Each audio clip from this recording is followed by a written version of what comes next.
In California in 2017, Val loves to play a first-person shooter called Field of Fire. She's very good at it and her nickname Speedrun is famous in gaming circles. Her dream is to win a tournament and become a professional.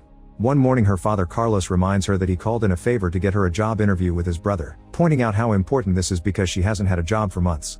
He asks her to pick up her grandmother from the doctor's when she's done, and Val reluctantly agrees. Val leaves the house in nice clothes for her interview, but this is a trick. Her boyfriend Evan is waiting for her outside and Val changes into casual clothes as soon as gets in his car. Evan thinks Val shouldn't be skipping an interview to go to a video game tournament, but Val says she'll just call in sick. The prize is $10,000, so if she wins she can finally go pro. Unfortunately Evan has bad news, the best player in the community will also be participating. When they make it to the arena, everyone is already going crazy over Roy, also known as Kilohertz. He's been People's Choice Gamer of the Year and appeared on magazine covers. Even the commentators are sure he'll win. Val is desperate to defeat him, but Evan reminds her she's not here to win, she's here to qualify. The game begins and Evan is the only one cheering for Val.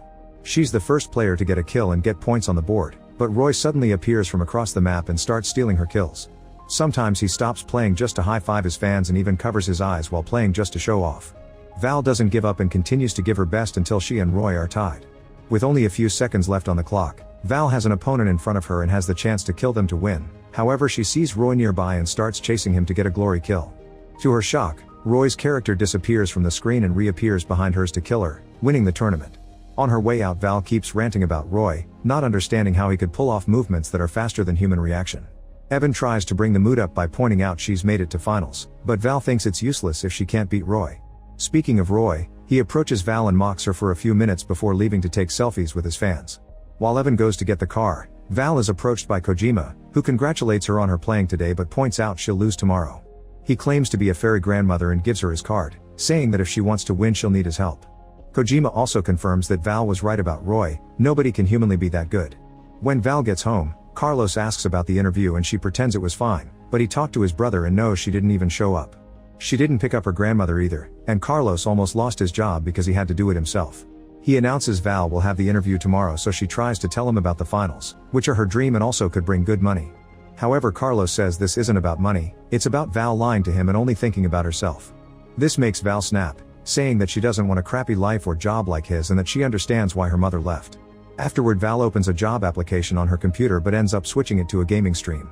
Worried about Roy, she takes Kojima's card and decides to visit the address. She finds a place called the Gold Saucer, which turns out to be a gaming cafe. Kojima doesn't even say hi, he just makes her sit and play. Val picks a bullet hell game at its highest difficulty, so she loses in seconds. Then Kojima tells her to take a sip of Impulse 9, which Val thinks it's an energy drink. When he opens the bottle, the fizzing sound makes everyone in the room turn to look at him. Kojima promises it's a normal drunk and pours it into the cap for her. When Val drinks it, she feels her brain completely changing, her senses are heightened and her reaction time reaches an incredible speed. Now she can beat the hard game without losing a single life. Moments later Val snaps out of the effects and finds herself at a table with Kojima, who explains that Impulse 9 stretches time. The harder it's stretched the harder it snaps back, and Val was out for an hour. He can sell her a bottle of Impulse 9 for $500, but that's all the money Val has left, not to mention it would be cheating. Kojima points out that Roy doesn't think it's wrong and takes his call to sell him more Impulse. After seeing all the high scores she achieved with just a sip, she decides to buy it. The next day, Val takes a sip of Impulse 9 before the tournament starts. Time slows down for her as the game begins and she can kill opponents without breaking a sweat. Unfortunately, Roy keeps drinking Impulse 9 and soon catches up to her, quickly passing her by a few points. Soon the effects of Impulse 9 end for Val, who is so desperate to win that she ends up drinking the whole bottle. With her fastest reflexes yet, Val kills Roy's character and wins the tournament. The effects of so much Impulse 9 last much longer and Val wakes up to find herself in the year 2029 AI, which means after Impulse. She's living in an old dirty house with 3 children who call her mommy, and the shock makes her throw up. When her husband Evan tries checking on her, she runs outside and discovers this is a post-apocalyptic future with people living on the streets and using chemical toilets.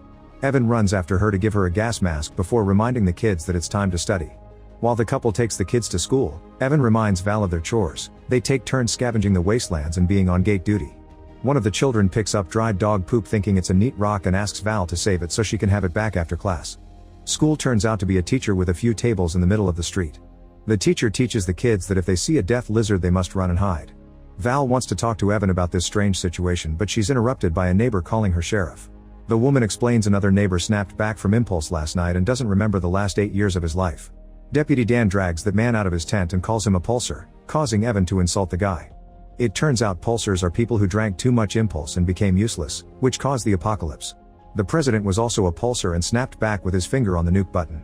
Evan wants to beat the guy up, but Dan stops him and asks Val for orders since the guy has no useful skills. Still confused, Val tells Dan to kick the man out. Afterward, Evan wants to know what Val wanted to talk about, but Val doesn't want to be kicked out, so she pretends she just has a stomachache. Evan reveals that they ate beetles last night while Dan pushes the pulsar out of town and closes the gate. At that moment, the weather alarm goes off and everyone puts on their gas masks. Later at home, Val is freaking out because she doesn't know what to do with a baby. She thinks of calling her father for help, but he's already dead and his ashes are in an urn nearby. Val reminds herself she's a strong champion to put herself together before she's called by Dan, who reminds her it's time for latrine duty.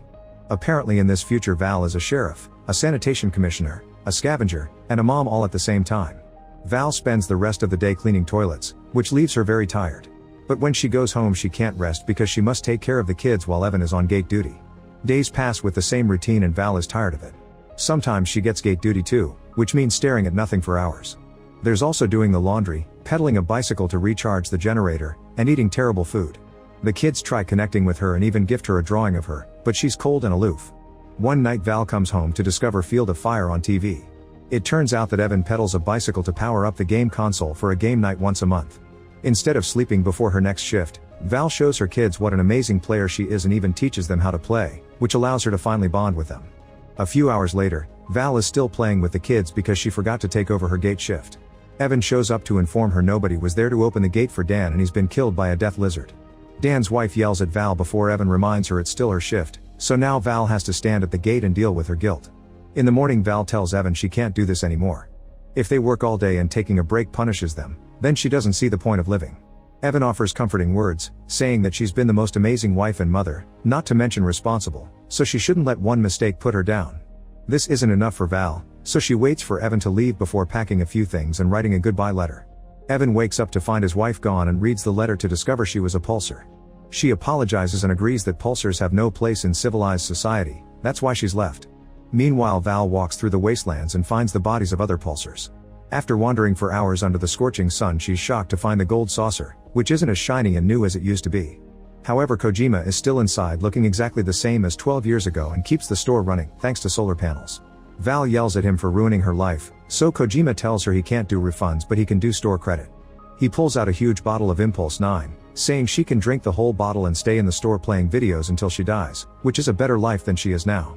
Val takes the offer and sits down to play, but at that moment she remembers her daughter's drawing and notices it says "My Hero" in the corner. As she thinks about all the things her family has told her, Val decides to go back to town. Later at the gate, Evan won't open the door for Val and tells her to go away, thinking she only came back because the wastelands are even worse than town life. Val slides the drawing under the gate and explains that she wants to be the person her kids think she is. She promises to do all the chores, take double shifts, and do whatever it takes to make it work. However, it's hard for Evan because she doesn't remember the last 12 years of their life together. The moment is interrupted when they hear gunfire in the distance. Evan yells that the death lizards are coming and the alarms go off, so Val takes the chance to slip in while Evan goes to find their kids. Everyone in town is panicking and packing the essentials to hide in the ravine because they have nobody to protect them. Their deputy is dead and their sheriff is an impulse junkie. If they don't run, the lizards will kill them. Not wanting to lose her home, Val joins her family and tells them to hide while she does her job. Then Val goes to the gate and gets a few things ready like fuel barrels and the big bottle of Impulse 9. The lizards arrive in a truck and Val is surprised to see Roy as their leader. He recognizes her too and mocks her as he describes how his gang will eat her and her family. Suddenly Val throws the Impulse bottle and Roy realizes she's drunk at all. The gang gets ready to attack, but Val is now much faster and shoots the barrels to create a big explosion. She shoots a gangster as he flies by while another one dies of his own grenade. Val continues shooting to kill a few more guys, but a stray bullet from the enemy hits her shoulder and makes her fall. She still manages to shoot down the last gangster, only to bring her hand down when Roy shoots back. He gets ready to deliver the killing shot, however Val dodges it and shoots him in return, finally killing him. Afterward, Val shoots a flare to alert the others that the town is safe. Val then dies with her daughter's drawing in her hand.